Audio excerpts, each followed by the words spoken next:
யாதும் ஊரே யாவரும் கேளீர் தீதும் நன்றும் பிறர் தர வாரா. ஒரு நாட்டின் உண்மையான அமைதியை அளப்பது தேர்தலுக்கு முன் பரப்பப்பட்ட பயமுறுத்தும் பிரச்சாரங்கள் அல்ல, ஆட்சி பொறுப்பேற்ற பின் மக்கள் அனுபவிக்கும் நாளாந்த வாழ்க்கையால்தான். 2024 ஜனாதிபதி தேர்தலுக்கு முன்னர் தேசிய மக்கள் சக்தி ஆட்சிக்கு வந்தால் நாடு கலவரத்தில் மூழ்கும், சமூக வாழ்வு சீரழியும், ஜனநாயகம் அழியும், மத சுதந்திரம் பறிக்கப்படும் என்று பல ஊழல் அரசியல் சக்திகள் மக்களிடையே அச்சத்தை விதைக்க முயன்றன.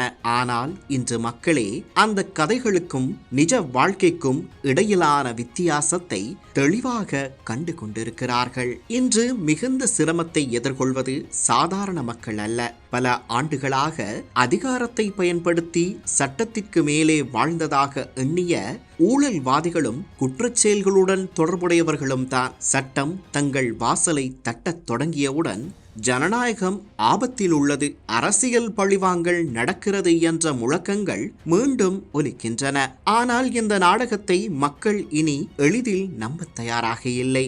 மக்கள் வழங்கிய ஜனநாயக தீர்ப்பின் மையக் கருத்து ஒன்றே, சட்டம் அனைவருக்கும் சமமாக அமைய வேண்டும் என்பதுதான். அதிகாரம் எவருடைய கைகளில் இருந்தாலும் அது சட்டத்திற்கு மேலானதாக இருக்க முடியாது என்பதையே இன்றைய அரசியல் சூழல் மீண்டும் நினைவூட்டுகிறது. 12 கோடி ரூபாய் லஞ்ச விவகாரம் தொடர்பாக லஞ்ச ஒழிப்பு ஆணைக்குழுவும் குற்ற புலனாய்வு திணைக்களமும் இணைந்து விசாரணைகளை முன்னெடுத்து வருகின்றன.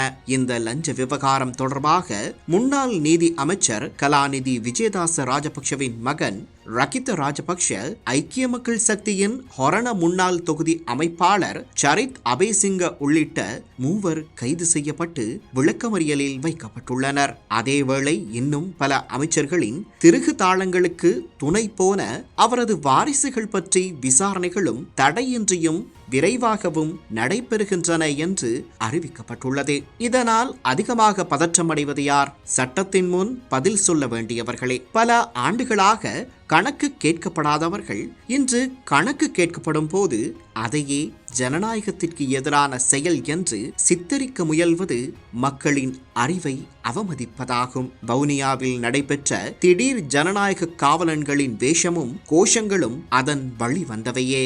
மறுபுறம் சாதாரண மக்களின் அன்றாட வாழ்க்கையை பாருங்கள். ஜனநாயக உரிமைகளும் மத சுதந்திரமும் தொடர்கின்றன. தந்திரிமலை ரஜமகா விகாரையில் நடைபெற்ற பொசன் நிகழ்வில் ஜனாதிபதி பங்கேற்கிறார். அதே நேரத்தில் நைனாதீவு ஆலய திருவிழாவும் பம்பலப்பிட்டி இந்து கோயில் உற்சவமும் மடுமாதா திருத்தலத்தின் கிறிஸ்தவ வழிபாடுகளும் தடையின்றியே நடைபெறுகின்றன.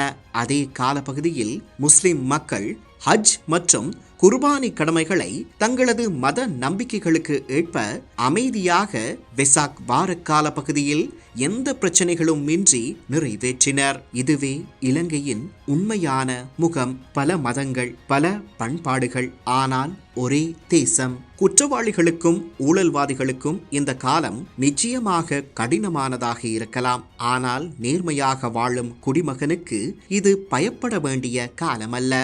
சட்டத்தின் மீதான நம்பிக்கை மீண்டும் உயிர் பெறும் காலம். ஆட்சி மாறியதால் மக்கள் உரிமைகளை இழக்கவில்லை, மாறாக அதிகாரத்தின் பொறுப்புணர்வு அதிகரிக்க வேண்டும் என்ற எதிர்பார்ப்பு வலுப்பெற்றுள்ளது. இந்த உண்மையைத்தான் கணியன் பூங்குன்றனார் யாதும் ஊரே யாவரும் கேளீர் என்ற வரிகளில் நினைவூட்டுகிறார். எல்லோரும் ஒரே சமூகத்தின் அங்கங்களாக வாழ வேண்டுமெனில் சட்டமும் நீதியும் சிலருக்கான பாதுகாப்பு கவசமாக அல்ல, அனைவருக்கும் சமமான நிழலாக இருக்க வேண்டும். அப்போதுதான் பயத்தை விதைத்த அரசியலை விட நம்பிக்கையை விதைக்கும் நல்லாட்சி நிலைத்து நிற்கும். சிதைந்த எம் தாயகம் மீண்டெழட்டும்.